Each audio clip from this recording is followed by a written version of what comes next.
My dear sisters and brothers in Jesus Christ, every year on 27th April, we celebrate the feast of St Zita. Zita was born in a devout family in Italy. She was very pious and devout from her early childhood. And at the age of 12, she became a servant in Fatinelli family. She served the family so well.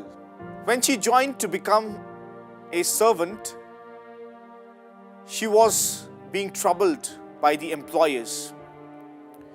She was mocked by the fellow workers. She was beaten, troubled, and mocked. But with her great faith and devotion in the Lord, she won everyone's heart with love. She always believed that the Lord will take care of her, and she had faith in the Lord. When she had joined to become a servant in the household, she was troubled by many of them. They tried to disturb her peace, but she forgave everyone. She had a forgiving attitude. Very soon, she was made the in charge of the household because of her honesty, sincerity, and dedicated hard work. In spite of her busy life during the day, she would sit and pray during the night. She attended Mass daily in the chapel of St Fr.John, and she dedicated her complete life serving the household. One story of her life is such that once Zita and her employer were going to the church.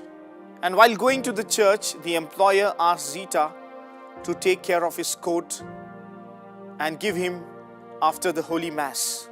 And at the entrance of the church, while Zita was going in, she saw a poorly dressed man who was sitting there, asked Zita for the coat, and Zita willingly gave it to him, saying that she would take it back when she came from the Holy Mass.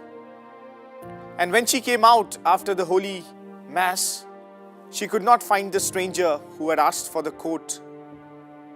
She was very sad because the employer would scold her.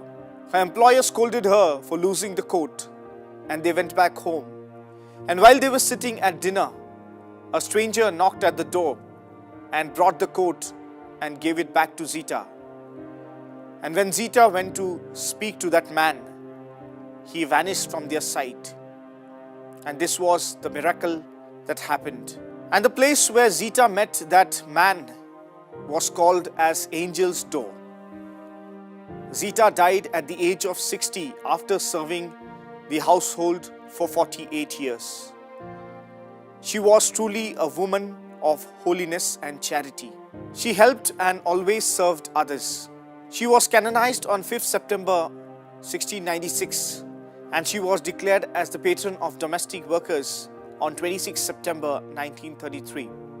My dear sisters and brothers in Jesus Christ, as we celebrate the feast of St. Zita, let us pray through intercession that we too imbibe the qualities of piety and generosity in our life.